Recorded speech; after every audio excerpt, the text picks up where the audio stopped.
I buried my husband alone. The funeral home director kept glancing at the entrance, waiting for someone, anyone, to join me in the front pew. No one came. Robert's casket sat 15 feet away, polished oak reflecting the overhead lights, and I sat with my hands folded on my lap, feeling the worn velvet of the church pew beneath my fingers, the same texture I had felt at my own mother's funeral 43 years ago. The silence had weight. It pressed against my ribs, made my breath shallow. But I didn't cry. Crying required an audience, some validation that grief mattered. I had learned over the previous 74 years that some moments you simply endure. The director cleared his throat. "Mrs. Patterson, we can wait a few more minutes if—" "No." My voice came out steadier than I expected. "Please begin." He did.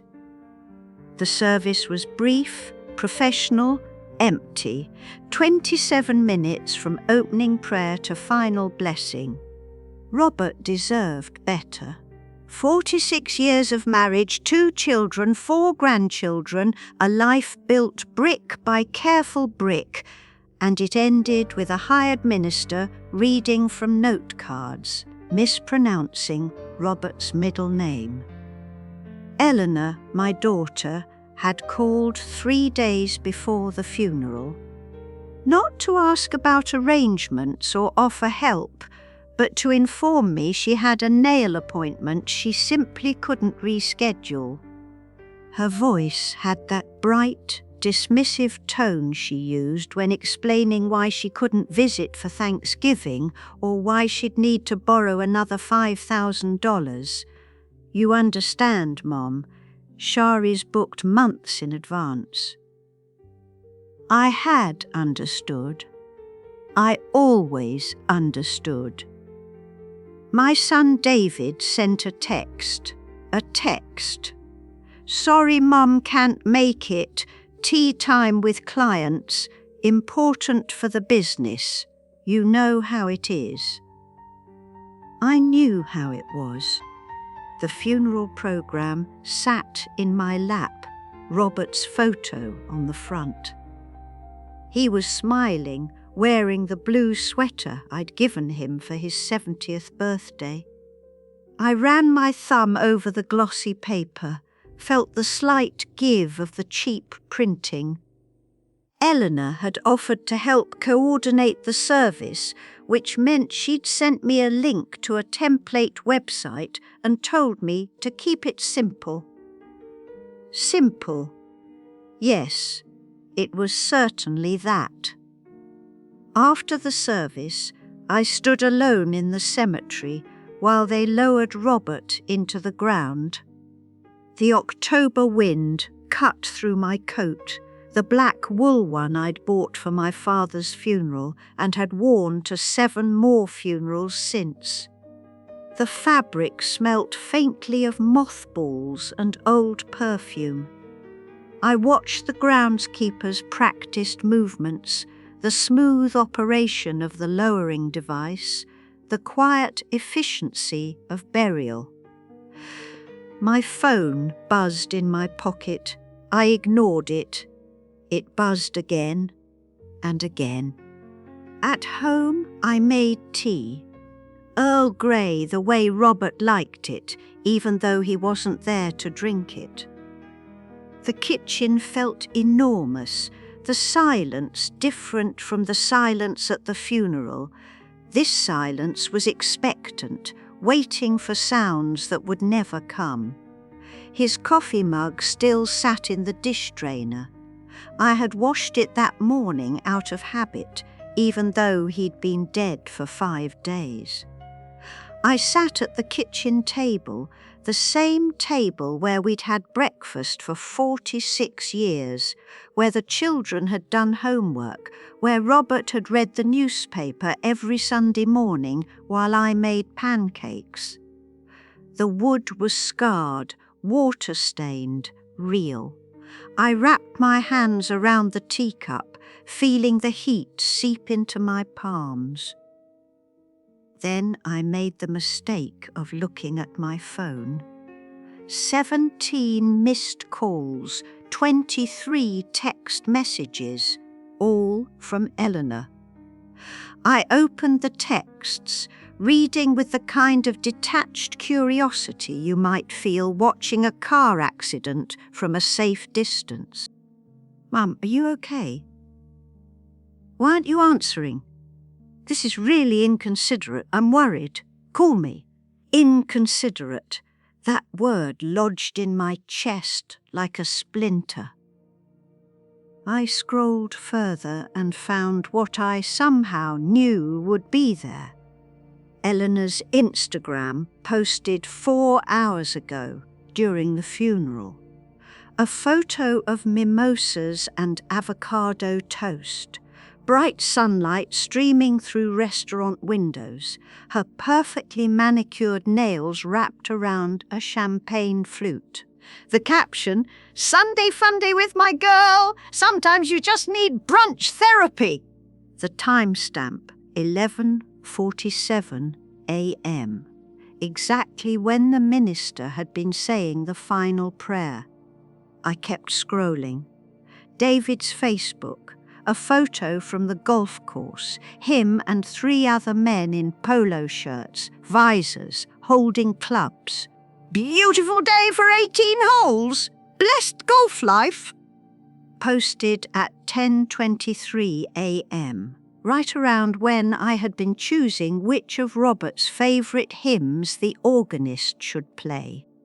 I set the phone down on the table, carefully, the way you set down something fragile that you're afraid might shatter, or that you might throw.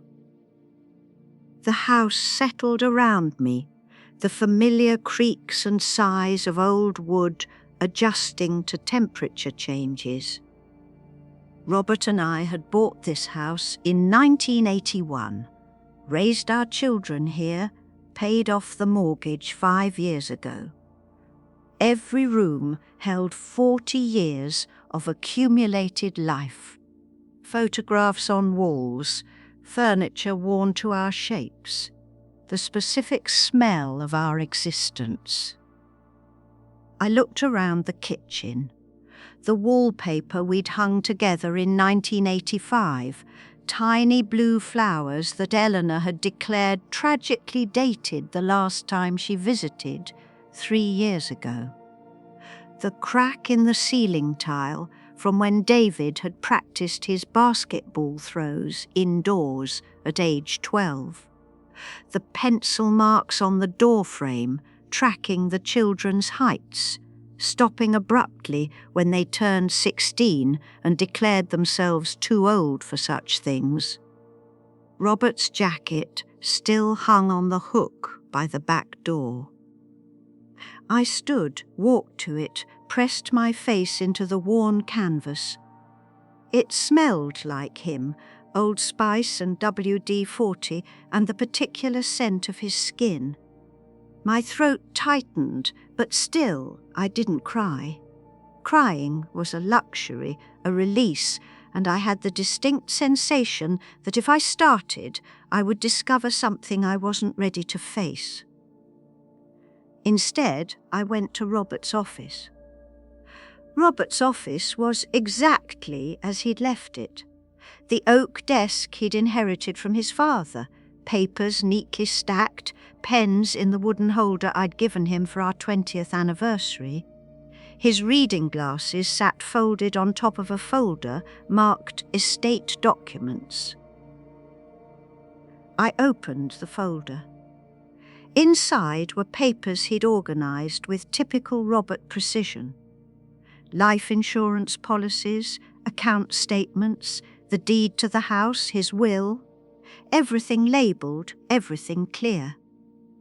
We had discussed this, of course, the way couples married for decades discuss such things, briefly, uncomfortably, with the unspoken agreement that we had plenty of time. We hadn't had plenty of time. Heart attack, massive, instant. He'd been watering the tomatoes in the backyard, the hose still running when I found him. I pulled out the bank statements, began reading through them with the careful attention I'd learned from 40 years of managing household finances while Robert managed his business. Joint checking, savings, the money market account we'd built up for retirement. All the numbers I already knew. But then I started going back further, pulled out the file cabinet drawer, found statements from previous years, started making a list. Eleanor, March 2019, $8,500 for her son's private school tuition when her husband got laid off.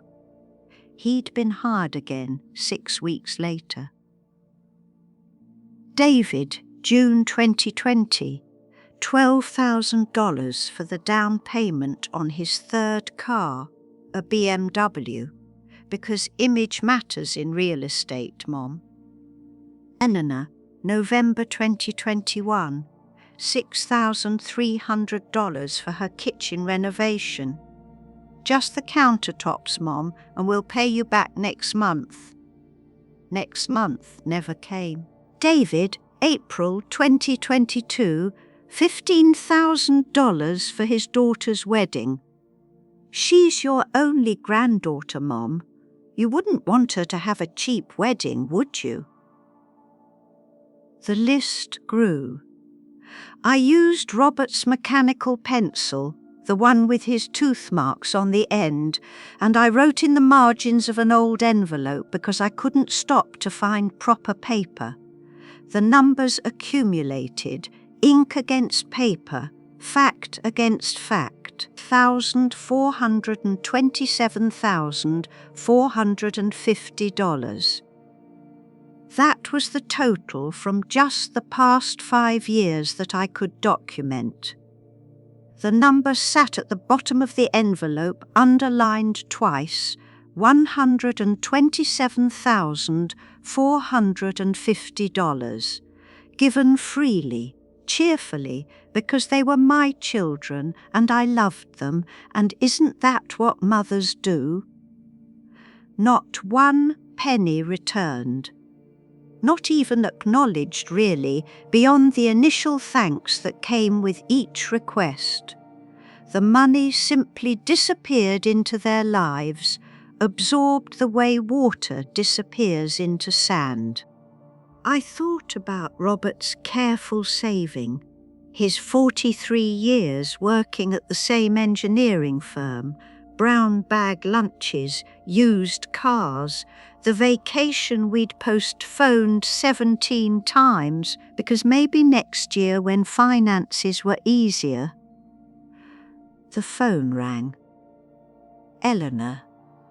I stared at it, watched her name flash on the screen, Eleanor Mobile, the photo I'd taken of her last Christmas, smiling, wearing the cashmere sweater I'd given her that she'd never thanked me for. I didn't answer. It rang again. David this time. Hit me. I turned the phone face down on Robert's desk. In the silence that followed, I heard the house breathing around me, the refrigerator humming in the kitchen, the furnace clicking on in the basement, the particular creak of the third stair when temperature changes made the wood expand. These were the sounds of my life, the architecture of 74 years of existence, and I realized with sudden clarity that I had been background music in my children's lives for so long that they'd forgotten I was a person who could feel hurt. No, That wasn't quite right. They'd never considered whether I could feel hurt. The question had never occurred to them. I pulled out my laptop, the one Robert had bought me 3 years ago, patient through my learning curve, bookmarking websites I used frequently. I opened my email, searched for Eleanor, began reading backwards through time. "Mum, can you watch the kids this weekend? Emergency came up." The emergency was a spa weekend with friends. "Mum, I need to talk to you about something important." She needed money for her son's braces. "Mum, quick question. Could I co-sign a loan?" I searched for David. "Hey Mum, got a minute?" He needed a loan for a business investment that never materialized. "Mum, family favour. He needed me to lie to his wife about where he'd been." "Quick thing, don't mention to Eleanor. He needed money but didn't want his sister to know." I closed the laptop and sat in Robert's chair. It still held the shape of his body, the leather worn where his shoulders had rested, the armrests smooth from 43 years of his hands. Outside, it was getting dark.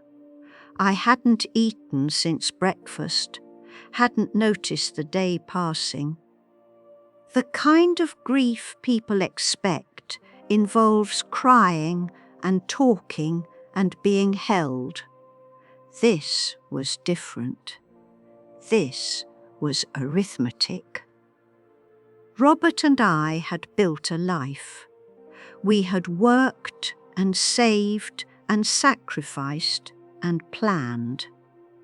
We had raised 2 children with care and attention and love that we thought was teaching them something about how to be human. Somewhere along the way, we had failed, or perhaps we had succeeded too well. Succeeded in teaching them that we would always be there, always give, always say yes, always understand. We had made ourselves invisible by being too visible, too available, too willing. The funeral program was still in my purse. I took it out, looked at Robert's photo again. In the picture, he was laughing, genuinely happy. It had been taken at our 45th anniversary party last year, a small gathering Eleanor had organised, which meant she'd sent an Evite and I had done the cooking, the decorating, the cleaning up afterward. 23 people had come, most of them Robert's friends from work. Eleanor had left early because the babysitter had a curfew. David had given a toast that was mostly about his own childhood. Robert had held my hand under the table. I picked up the phone and called Grace Morrison, our attorney. She'd handled our wills 20 years ago, updated them twice since. Her office was closed, of course. It was Sunday evening, but I left a message. "Grace, this is Margaret Patterson. Robert passed away Thursday. I need to discuss changing my will. Call me tomorrow, please." My voice was calm, professional. The same voice I'd used for 40 years coordinating school fundraisers and church committees and hospital volunteers. It gave away nothing. I hung up and looked around Robert's office.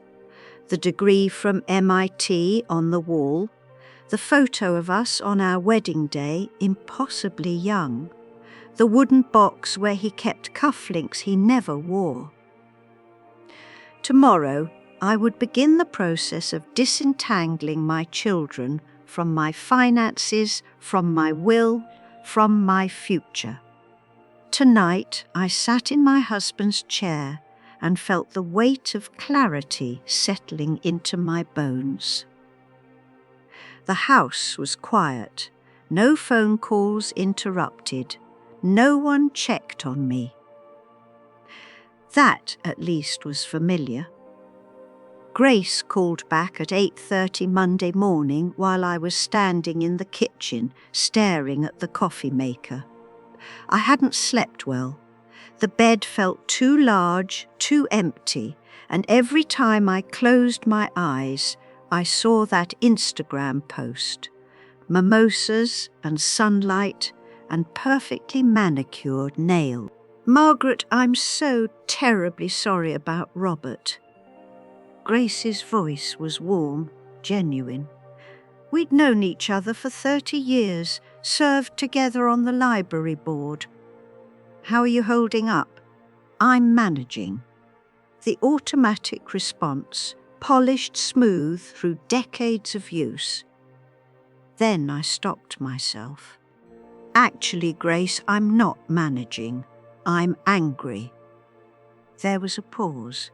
I could hear papers shuffling on her end. Tell me what you need. I told her. About the funeral. About the social media posts. About the money, the $127,000 over 5 years. The years before that I hadn't yet calculated. I spoke in the measured tone I'd perfected over 74 years. The voice that conveyed information without emotion, that presented facts and let them speak for themselves. When I finished, Grace was quiet for a long moment. Margaret, I need to ask you something, and I need you to be honest with me. Are you certain about this? Sometimes grief makes us. I'm not grieving Robert by punishing our children, if that's what you're worried about. I set my coffee mug down on the counter with a firm click. I'm looking at 46 years of marriage and 74 years of life, and I'm making decisions based on pattern recognition. This isn't sudden, it's overdue. All right then. I heard the scratch of pen on paper. Let's talk about what you want to do. We talked for 47 minutes. Grace explained the mechanics of changing my will, establishing a trust, the importance of legal language that would prevent challenges. She used terms like irrevocable and disinheritance and fiduciary responsibility with the calm professionalism of someone who'd shepherded countless families through similar decisions. You should know, she said toward the end, that this will likely damage your relationship with Eleanor and David significantly. Grace, there isn't a relationship to damage. There's a transaction system where I provide and they take. I'm simply closing the account. She scheduled an appointment for Wednesday at 10 a.m. After we hung up, I sat at the kitchen table with fresh coffee and Robert's old ledger, the one he'd kept before everything went digital. I went back further through our finances. 1995, $4,200 for Eleanor's car when she totaled hers drunk driving. She'd promised to stop drinking. She hadn't. 1998, $8,900 for David's credit card debt from his entrepreneurial phase, selling supplements. 2001, $12,500 for Eleanor's divorce attorney. 2003, $6,800 for David's second divorce attorney. The pattern stretched back decades. I had thought I was helping, building a safety net, being a good mother, showing unconditional love. But unconditional love, I realised, sitting in my quiet kitchen with 46 years of financial records spread across the table, requires two people. One to give it and one to value it. Without both, it's just unconditional giving. And unconditional giving doesn't teach love, it teaches expectation. My phone buzzed. Eleanor again. I looked at the preview of her text. "Mum, this silent treatment is really hurtful. I'm trying to be there for you and—" I deleted it without reading further. There was something clarifying about that small action.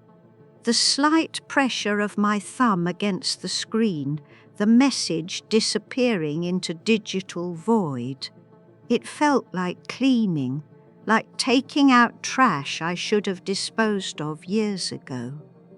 I spent the rest of Monday going through the house room by room, looking at it with new eyes.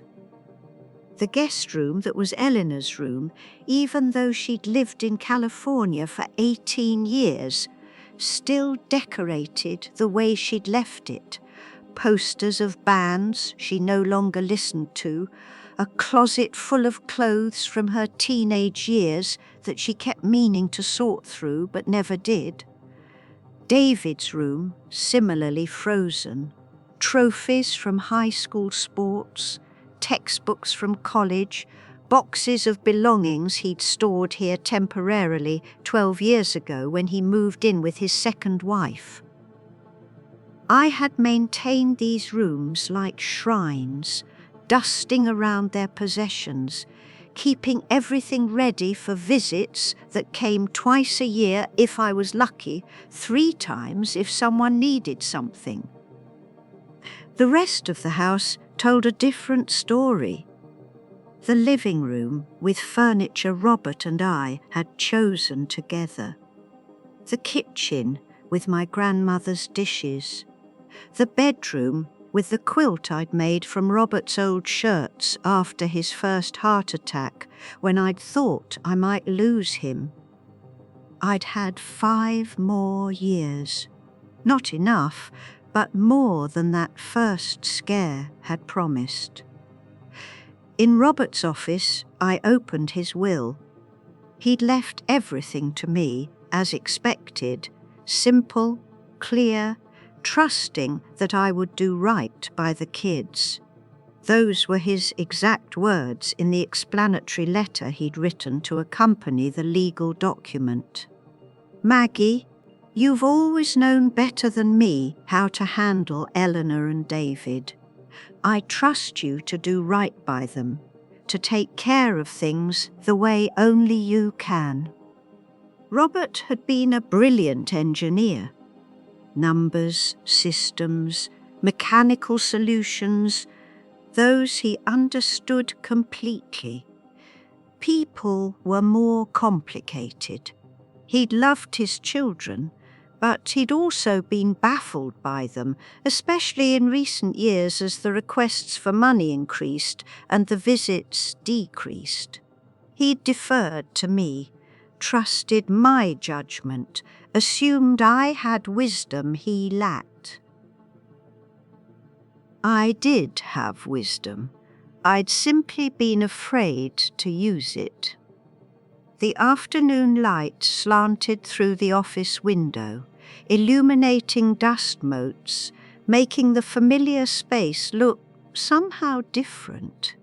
Or perhaps I was different. Perhaps I was finally seeing clearly after years of looking through the fog of expectation and duty and the story I'd been telling myself about what good mothers do. Good mothers, I'd believed, were endlessly patient, endlessly giving, endlessly available. They absorbed hurt without complaint, provided without expectation, understood without requiring understanding in return. But Robert's mother, Eleanor, the grandmother my daughter was named after, had been different. She'd been warm but firm, loving but boundaried. She'd said no without apology. She'd expected gratitude and reciprocity. And her children, including Robert, had loved her deeply, treated her with genuine respect, visited not because they needed something, but because they wanted her company. I had somehow thought I could create that same love through a different method, through infinite accommodation, through becoming so useful, so necessary, that they would have to love me. Instead, I'd become invisible. The doorbell rang. I wasn't expecting anyone. Through the front window, I saw Eleanor's car in the driveway. I considered not answering, stood in the hallway watching Eleanor's silhouette through the frosted glass of the front door, considering the full implications of simply walking away. But old habits die hard. I opened the door. Eleanor looked perfect. She always did. Blonde highlights, professionally maintained, subtle makeup, the kind of casual outfit that cost more than my winter coat. She swept in without waiting for invitation, bringing with her a cloud of expensive perfume and righteous indignation. "Mum, what is going on? You haven't been answering my calls. You haven't responded to texts. I've been worried sick." "Have you?" The question stopped her mid-stride in my foyer. She turned, and I saw her actually looking at me, perhaps for the first time in years, really seeing me, instead of just confirming my presence as a backdrop to her own concerns. "Have I what? Been worried sick?" I closed the front door, kept my hand on the knob. "Because your Instagram showed you having brunch yesterday during your father's funerals?" Her face did something complicated. Surprise, then calculation, then a kind of defensive anger I'd seen countless times before. "Mum?" I explained about that. The nail appointment was. Not the nail appointment, the brunch. At 11:47 Sunday morning. She blinked. "I don't understand why you're being like this." "Like what?" "Mean. You're being mean, Mom, and it's not like you." Mean. The word sat in the air between us. I had been called many things over 74 years. Patient, understanding, accommodating, too soft, a pushover. Never mean. "Come into the kitchen, Eleanor." I didn't wait to see if she followed. I heard her heels clicking on the hard wood behind me, that particular sharp sound that had always signalled her presence in this house. In the kitchen, I gestured to a chair. She sat, handbag clutched on her lap like a shield. I pulled out the envelope with my calculations, set it on the table between us. "What's this?" "The last 5 years of financial support I've provided you. $127,450. Eleanor's eyes widened. She started to speak, stopped. "I went back further this morning. Since you turned 18, the total is approximately $346,000. That's what I can document. I'm sure there's more. Mum, this isn't... We're family. That's what family does. Is it? Not a question. Tell me, Eleanor, what do you do for family? What? What have you done for me in the past year? 5 years? 10 years? She stared at me, her mouth opened and closed.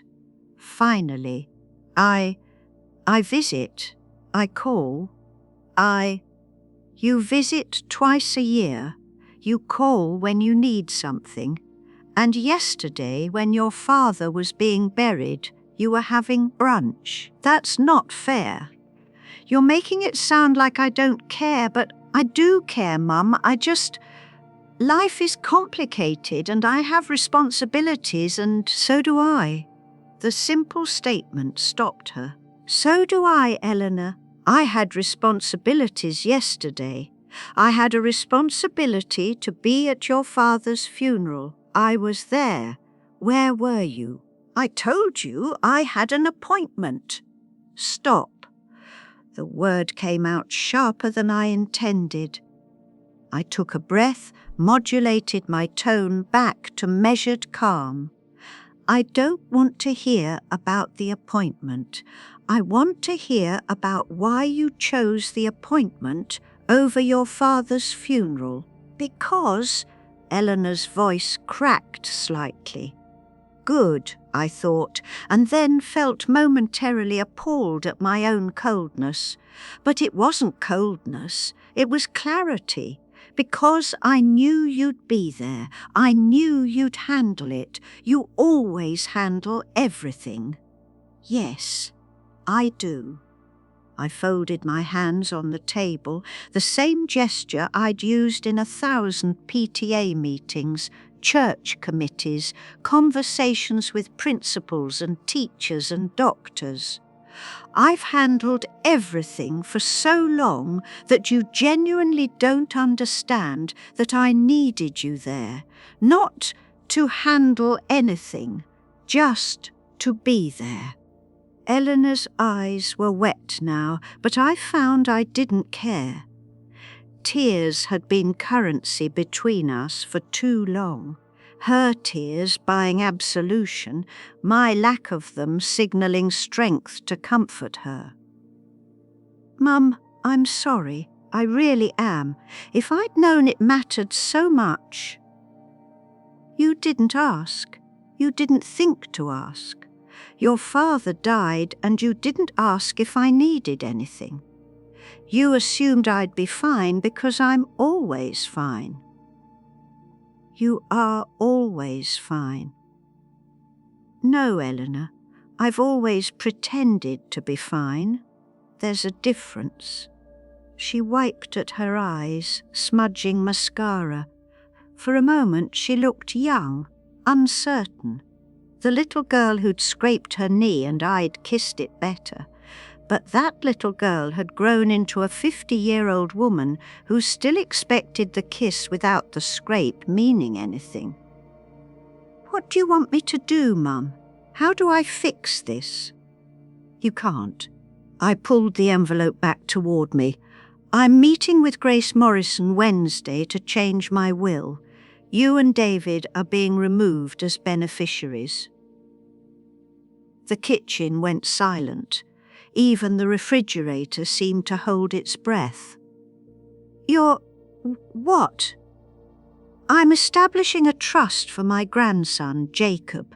He's the only one who called after the funeral. The only one who sounded genuinely sad that his grandfather died. Jacob is 19. He doesn't need the money like we do. There it was, the raw truth spoken without thought. Like you do, I repeated softly. Not that you love me, not that you care about me, that you need the money. Eleanor stood abruptly, chair scraping against tile. That's not what I meant. It's exactly what you meant, and that's exactly why I'm doing this. You can't just... What about my kids? Your grandchildren? Jacob will be provided for. The others have parents who can provide for them. Parents who, I notice, are currently alive and available to actually participate in their children's lives. You're punishing us for one mistake. I shook my head slowly. This isn't punishment, Eleanor. Punishment implies you've done something to me. This is simply me making decisions about my own estate based on demonstrated patterns of behaviour. I don't believe this. I don't believe you're doing this. She was backing toward the door now, anger overtaking the tears. Dad would be ashamed of you. That hit, as it was meant to. But I thought about Robert's letter, his trust that I would do right by our children. I was doing right by them. I was teaching them, finally, what I should have taught them decades ago, that love is reciprocal, that respect is earned, that being someone's mother doesn't mean accepting disrespect. Your father, I said carefully, trusted me to make good decisions. I'm making one now. Eleanor grabbed her purse, spun toward the door, then turned back. David's going to hear about this. I imagine he will. This isn't over, Mom. Yes, Eleanor, it is. She left. The door didn't slam. She was too controlled for that. But it closed with a finality that seemed to echo through the house. I sat alone in my kitchen, hands trembling slightly, not from fear or regret, but from adrenaline, the physical response to confrontation after a lifetime of accommodation. The late afternoon sun slanted through the kitchen window, illuminating the scratch marks on the table, the worn linoleum, the kitchen that had held so many family dinners, so many conversations, so many moments of what I had believed was love. Maybe some of it had been love. But love mixed with expectation, love that flowed only one direction, eventually becomes something else. It becomes transaction, obligation, habit. I was done with habit. Wednesday morning, I dressed carefully for my appointment with Grace. The black suit I'd worn to the funeral, pearl earrings Robert had given me for our 30th anniversary. I looked at myself in the bedroom mirror and saw a woman I barely recognized, composed, determined, wearing the armor of someone who'd made a decision and would see it through. Grace's office was in a converted Victorian downtown, all dark wood and brass fixtures, professional, established, serious. She met me in the waiting room herself, led me back to her office, closed the door. "How are you holding up after Monday?" I'd called her after Eleanor left, needing to confirm my resolve, needing to hear that I wasn't being cruel or rash. Grace had listened, asked careful questions, and said something I kept turning over in my mind. "Margaret, the kindest thing you can do for your children at this point is teach them consequences." "I'm certain," I said now. "Let's begin." We spent 2 hours going through the mechanics. Grace explained how the new will would work, the irrevocable trust for Jacob, the specific language that would minimize the chance of successful challenge. She was thorough, patient, careful to ensure I understood each decision. The trust for Jacob will be managed by a third-party fiduciary until he's 25. He'll receive distributions for education, housing and medical needs before then, but the full amount won't be accessible until he's matured. Good. Jacob was a sweet boy, earnest, studying marine biology because he genuinely loved the ocean. He'd called me the day after Robert died, voice breaking, sharing memories of his grandfather teaching him to fish. That call had lasted 47 minutes. He hadn't asked for anything. And the house will pass to Jacob as well, held in the trust. If you need to enter assisted living or long-term care, the house can be sold to cover those costs. Any remaining value goes to Jacob. I thought about Eleanor's room upstairs, David's room, both unchanged for decades. Jacob could clear them out, make the space his own, or sell the house and use the money for something that mattered to him. Either way, it would be his choice. "There's one more thing," I said. Robert had a life insurance policy through his work, $500,000. I'm listed as beneficiary. Grace nodded. That's separate from the will, but you can change the beneficiary designation. I want to split it, $250,000 to Jacob's trust. The remaining $250,000 to be divided equally between the grandchildren, all 4 of them, including Eleanor's and David's children. But it goes into educational trusts, not to Eleanor and David directly, because you still love your grandchildren. Because they're children. What their parents do isn't their fault. Grace made notes. That's actually wise. It shows you're not acting out of spite or diminished capacity. You're making thoughtful distinctions. Diminished capacity. The phrase Eleanor had used on the phone 2 nights ago, calling after I wouldn't answer David's increasingly angry texts. "Mum, if you're not thinking clearly, we need to talk about getting you help." Help. As if establishing boundaries was a symptom of dementia rather than decades-delayed clarity. "Grace, I need to ask you something. Legally, can Eleanor or David challenge this?" "They can always try. Adult children have the right to contest a will if they believe there's evidence of undue influence or lack of capacity." She leaned back in her chair, fingers steepled. "But Margaret, I've known you for 30 years. I'll testify to your complete competence if needed.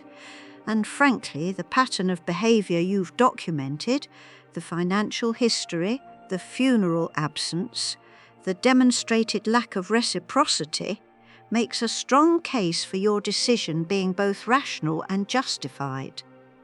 "But they'll try anyway." "Probably. Money makes people do strange things. Even people who haven't valued the relationship while the parent was alive suddenly become devoted when inheritance is at stakes." I signed the papers. My hand was steady. Each signature felt like something ending and something beginning, a door closing and a window opening. To use the kind of metaphor I would have rolled my eyes at a week ago, but now felt viscerally true. Walking out of Grace's office into the October sunlight, I felt lighter. 74 years of accumulated obligation lifting, leaving me standing straighter, breathing deeper. My phone rang before I reached my car. David. I answered this time. Hello, David. What the hell, Mom? No greeting, no pretense. Eleanor called me. She's hysterical. She says you're cutting us out of the will? That's accurate. Over missing one funeral? That's insane. It's not about one funeral, David. It's about 40 years of pattern. Pattern? What pattern? We're your kids. We love you. I unlocked my car, slid into the driver's seat. The car still smelled like Robert, the pine air freshener he preferred, the faint scent of his aftershave. David, when's the last time you visited me when you didn't need something? Silence. When's the last time you called just to talk? More silence. When's the last time you thanked me for any of the $346,000 I've given you and your sister over the years? Jesus Christ, you're actually keeping score now. That's what family does, Mum. They help each other. Yes, they help each other. Not one person endlessly giving while the other endlessly takes. Oh, this is because of Dad dying. You're not thinking straight. Maybe you should talk to someone. A therapist or... I spoke to an attorney. The will is changed. It's done, David. I could hear him breathing, trying to control his anger. Finally, we could challenge it. You could try. Grace Morrison has known me for 30 years and will testify to my complete mental competence. You have a golf game and a brunch post to explain why you weren't at your father's funerals. Mom. I hung up, turned off the phone entirely, drove home through streets I'd driven for 40 years, past the school where I'd attended every one of Eleanor's and David's events, past the bank where I'd withdrawn money for their endless emergencies, past the church where Robert and I had been married, where our children had been baptized, where I'd buried my husband alone. At home, I made lunch. Turkey sandwich, the good bread from the bakery Robert had loved. I sat at the kitchen table and ate slowly, tasting each bite, hearing the silence of the house, not as loneliness, but as space. Space to think, space to be, space to exist as Margaret Patterson, not just as someone's mother, someone's source, someone's solution. The mail came while I was washing my plate. Bills mostly. A sympathy card from Robert's former colleagues, and a handwritten letter from Jacob. I opened it standing at the kitchen counter. Dear Grandma, I can't stop thinking about Grandpa. I keep remembering how he taught me to identify different types of fish, how patient he was when I tangled the fishing line, how he knew all the Latin names and didn't mind when I asked him to repeat them 5 times. I'm sorry I couldn't get home sooner for the funeral. I drove all night to make it by Monday, but I know that's not the same. I'm sorry you had to do it alone. That's not right. I wish I'd been there. I love you, Jacob. I read it twice, then set it carefully on the counter and let myself cry for the first time since Robert died. Not for Robert, though I missed him with an ache that had physical weight, but for the 40 years I'd spent teaching my children the wrong lessons, showing them that love meant erasure, that motherhood meant martyrdom. And for the fact that somehow, despite Eleanor and David, Jacob had learnt something different. The next 2 weeks passed in a strange limbo. Eleanor called 17 times. I answered none of them. David sent texts that progressed from angry to pleading to threatening. I read them all, deleted them all, felt nothing. Grace called once to tell me David had contacted a lawyer about contesting the will. His attorney called me, very aggressive, lots of bluster. I explained the situation. He'll likely advise David that a challenge would be expensive and unsuccessful. And if they try anyway? Then they try. The will is airtight, Margaret. Stop worrying. But I wasn't worrying. I was waiting. Waiting to feel regret. Waiting to feel doubt.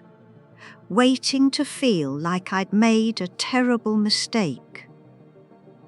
The feelings never came. Instead, I felt increasingly clear. I cleaned out Eleanor's room, boxing up the posters and yearbooks and clothes she'd never come for in 18 years. I cleaned out David's room, packing away trophies and textbooks and belongings he'd stored temporarily. I called a donation centre, arranged pickup. When the truck came to collect it all, I stood in the driveway watching boxes disappear. The driver was young, efficient. Someone's going to be really happy with this stuff, he said cheerfully. I hoped so. I hoped someone would value it more than my children had valued me. Jacob called that Sunday. Grandma, I heard about the will from my mum. Eleanor had told him. Of course she had. Trying to create allies, manufacture outrage. What did she say? That you'd lost your mind and cut everyone out except me. She wanted me to talk to you, convince you to change it back. He paused. She offered me money if I could fix it. Something in my chest cracked open. Jacob, that's why you're keeping the inheritance. He was quiet for a long moment. Then, can I come visit you next weekend? I'd like to see you. I'd like that too. We talked for an hour about his classes, about a girl he liked, about his plans after graduation. He asked about Robert, wanted stories I hadn't told him before. I found myself laughing, remembering the good things, the ordinary Tuesday evening things that made up a marriage. After we hung up, I walked through the house, seeing it differently. The rooms Eleanor and David had occupied were empty now, clean, ready for something new. The rest of the house was mine, truly mine, for the first time perhaps ever. That night I dreamed of Robert. Not the sick Robert of his last years, not the dead Robert I'd buried, but Robert at 40, strong and laughing, building the deck in our backyard while I painted the kitchen. In the dream, he looked at me and said, "You're doing fine, Maggie." I woke up certain. The confrontation came 3 weeks after the funeral, on a Tuesday morning when the November frost made the grass crunch underfoot and the sky held that particular grey quality that promises snow. They came together, Eleanor and David, united for perhaps the first time in their adult lives by a common enemy, my clarity.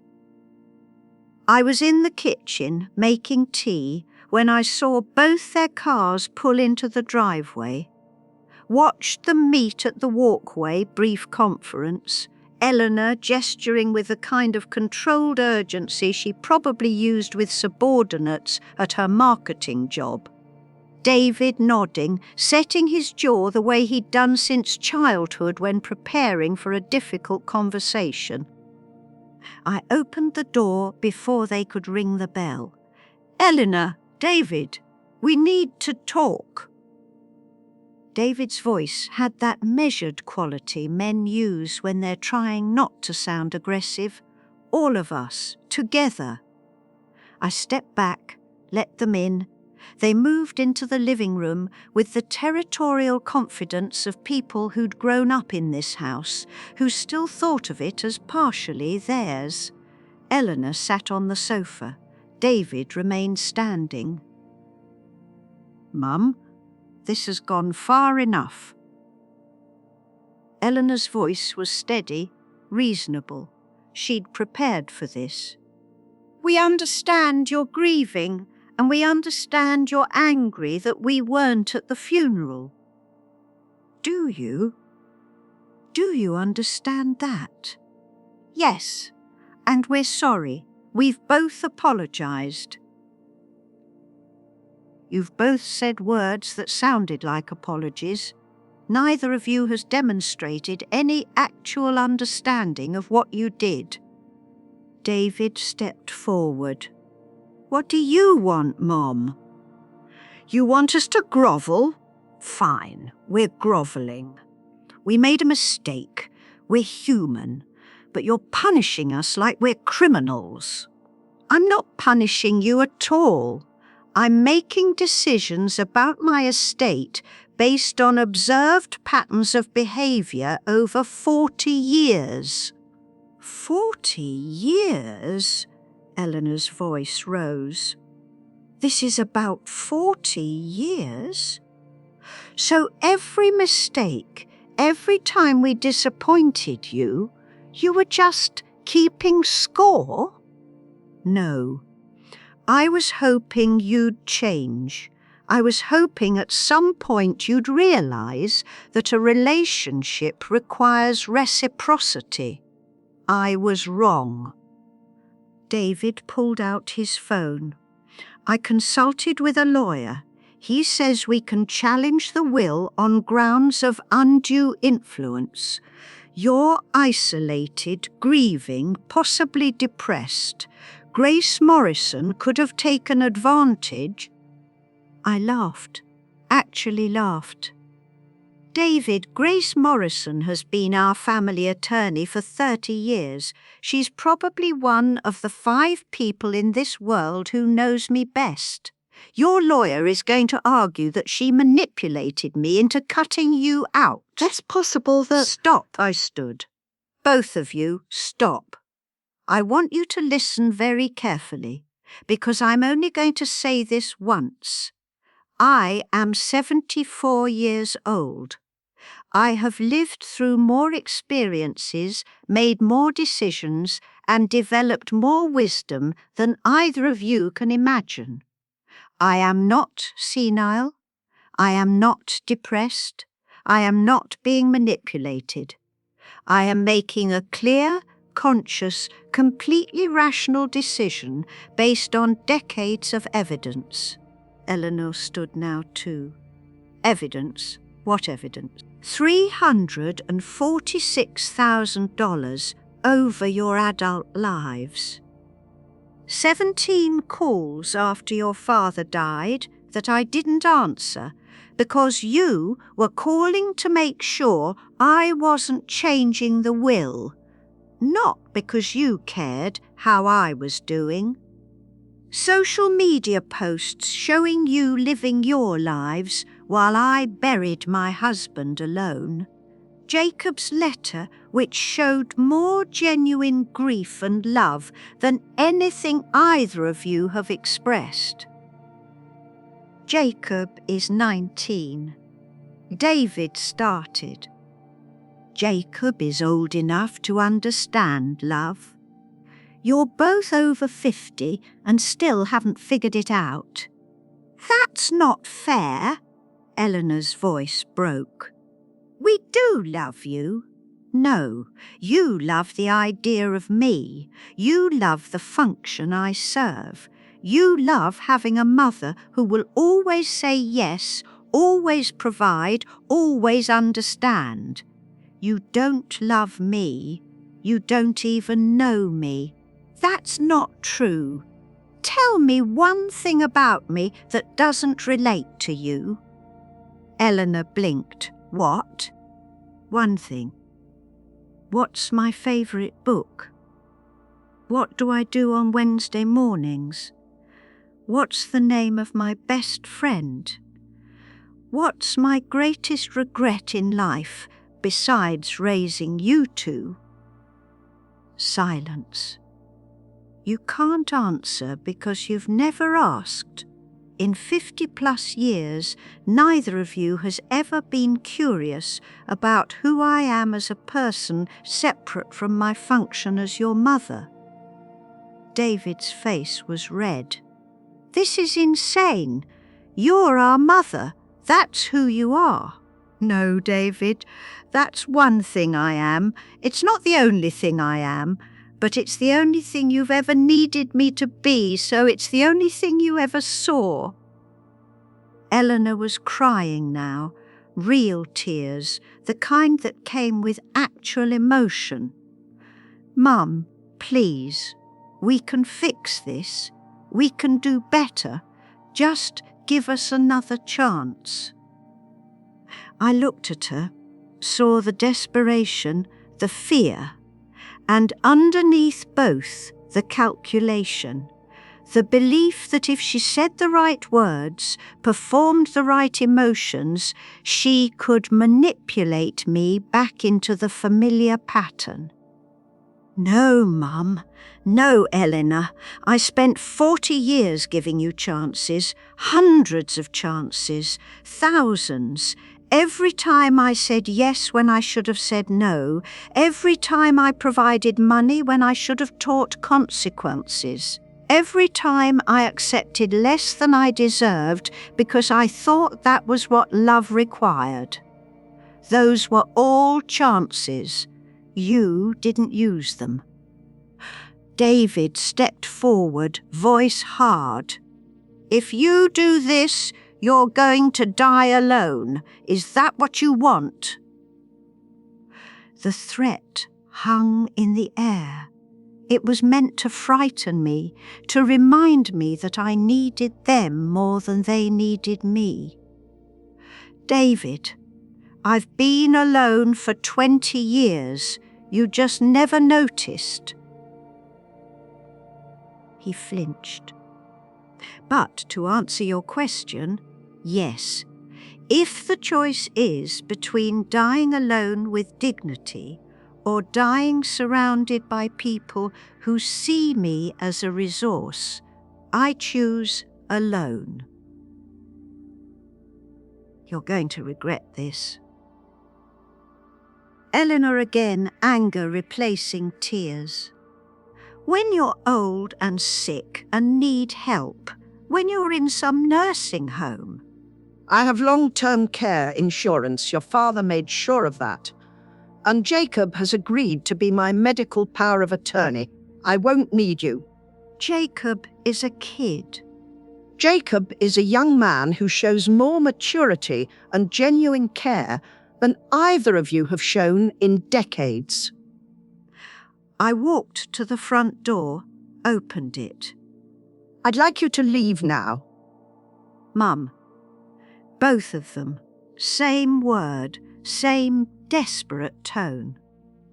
Leave, please. Don't call, don't text, don't visit. I need you to understand that this is finished. You can't mean that. Eleanor's voice was small. I absolutely mean it.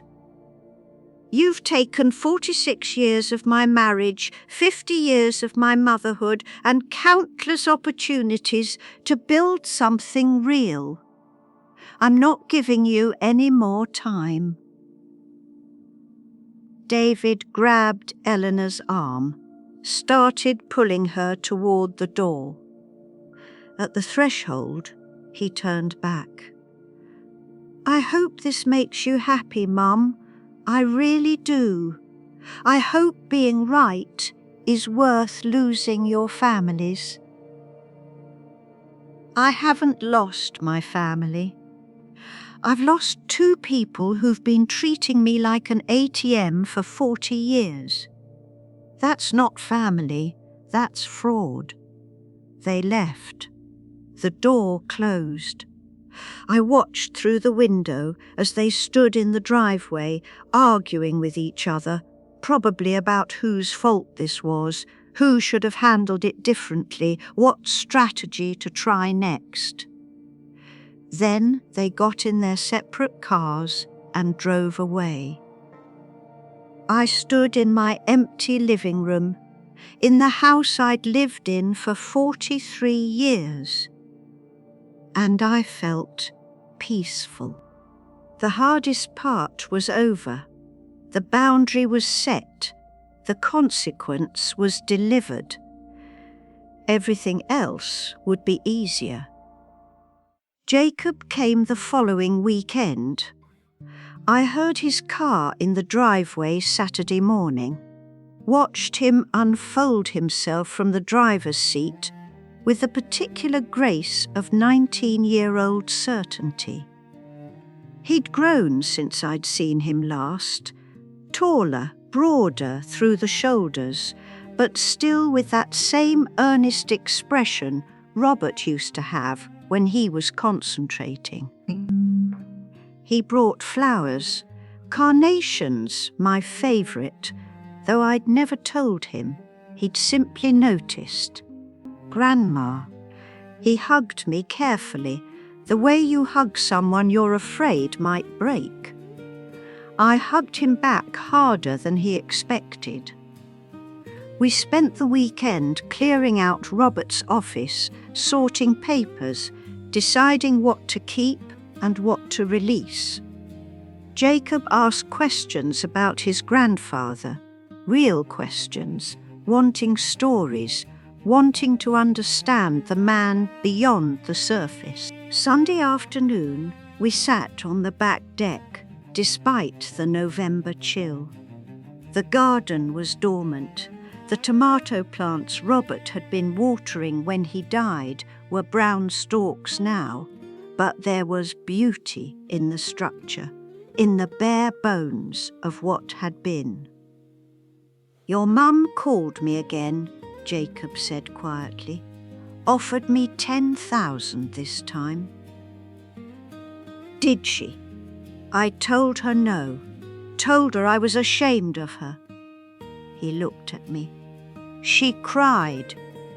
Said I was too young to understand family loyalty. "And what did you say?" I said I understood it fine. I just wasn't seeing much of it from her. I reached over, took his hand.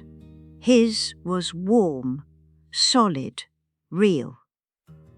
"Jacob, I need you to understand something. The money I'm leaving you, it's not payment. It's not reward. It's simply recognition of the only person in my life who seemed to understand that relationships require presence, not just proximity." "I know, Grandma." We sat in comfortable silence, watching the bare garden, the fence Robert had built, the bird feeder that still needed filling. "What will you do?" Jacob asked. "Now, with everything?" "I'm going to live," I said simply. "I'm going to travel. I'm going to read all the books I've been meaning to read. I'm going to take a pottery class at the senior centre.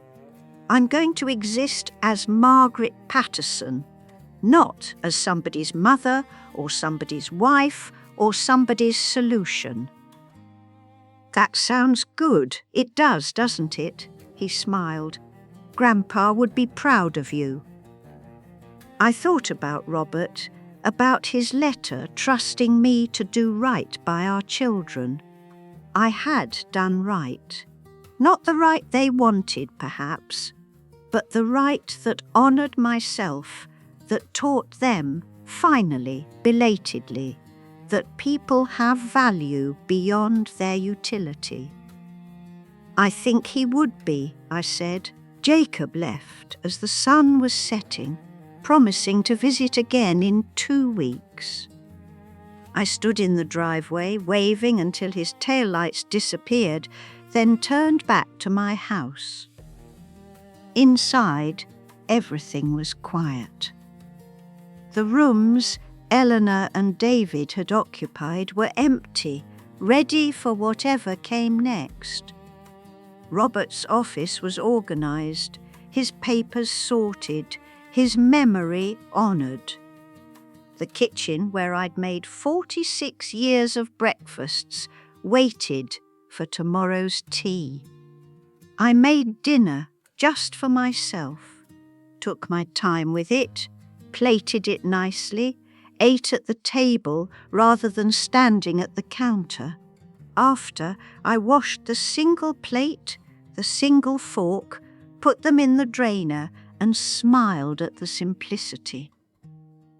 That night, I pulled out the box of Robert's old photographs, the ones from before children, before obligations, when we were just 2 people who'd chosen each other. Found one of him at 28, laughing at something off camera, joy uncomplicated by anything except the moment itself. I set it on my nightstand where I could see it when I woke. The house settled around me in its familiar way, creaks and sighs, the language of old wood and older lives. But the silence felt different now. Not empty, not lonely, simply mine. I turned off the light and slept without dreaming, without fear, without the weight of 40 years of expectation pressing down on my ribs. In the morning, I would call the senior centre about that pottery class. I would book the trip to Ireland Robert and I had postponed 17 times. I would live the life I'd deferred while waiting for my children to value it. But tonight, I simply rested in the peace of boundaries kept, dignity reclaimed, and the quiet satisfaction of finally, after 74 years, choosing myself.